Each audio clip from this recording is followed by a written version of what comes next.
Hello and welcome to my channel. If you are a returning viewer, thank you for returning. And if you're a first time viewer, it's great to have you here. Please stick around. So before we go any further, a bit of background.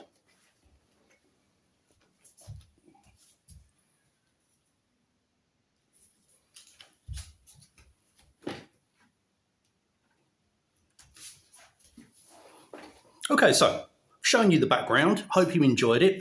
Maybe there'll be a bit more of that later. We will have to see. So, what are we talking about today? Glad you asked. Today we shall be looking at monsters. What kind of monsters?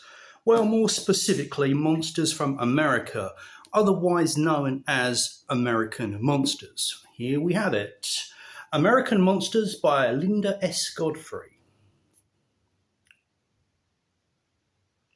So, as you may infer, American Monsters. This is not a fictional book.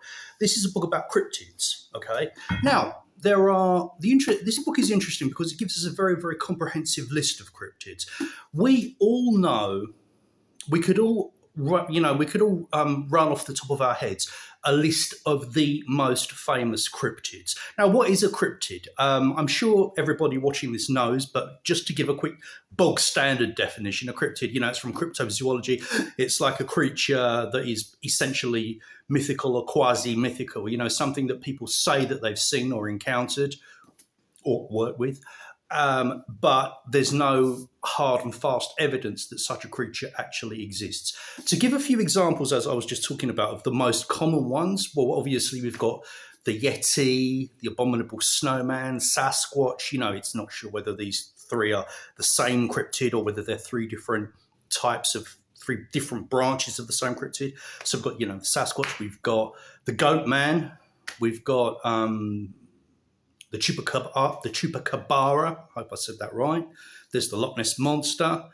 There's the woman who actually admitted that she was wrong.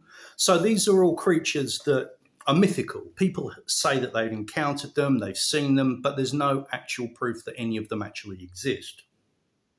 So this book, American Monsters, is a nice little volume, well, not so little, where the author has essentially gone into detail about the cryptids of North America. And the nice thing about this book is that it's broken up into various parts. There's monsters by air, monsters by sea, monsters by land, and that's it. Okay. And, there are lots of nice sub-chapters. So the creatures are nicely organized. For example, in Monsters by Sea, we've got here, I'll just quickly give you a look at the page. We've got 9, aquatic aliens, unidentified submarine objects. 2, mermaids, people acting fishy.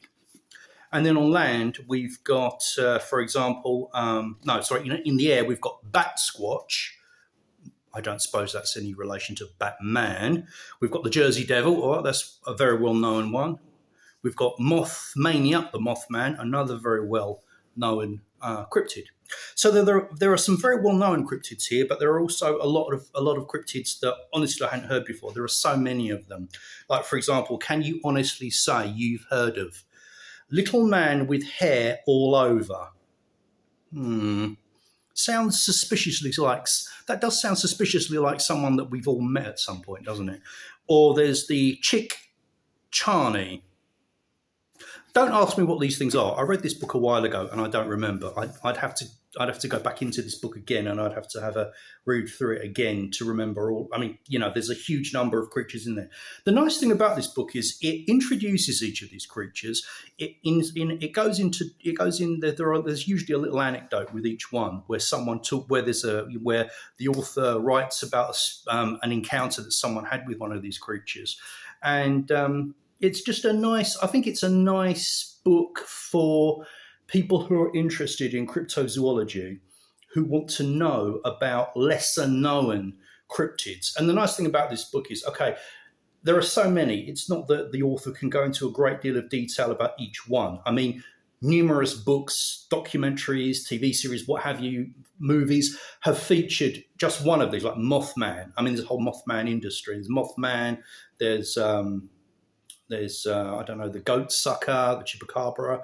I mean, there are so many of these creatures that have had essentially an entire industry, producing material about them. So this book, it's not been possible for the author to go into detail on every single one, but it's a nice overview. And it's something which you can use as a reference if you want to then, you want to look up cryptids that are perhaps lesser known, and you want to maybe do more of a deep dive into. So I definitely recommend this book. It's a fun read. It's a really, really fun read. It's an easy read, and it's very enjoyable. I definitely recommend it. So that brings interview. That brings this video to a close. If you have any questions, any comments, please feel free to hit me up in the comments section, and I'll see you in the next video. Thank you for watching. Bye-bye.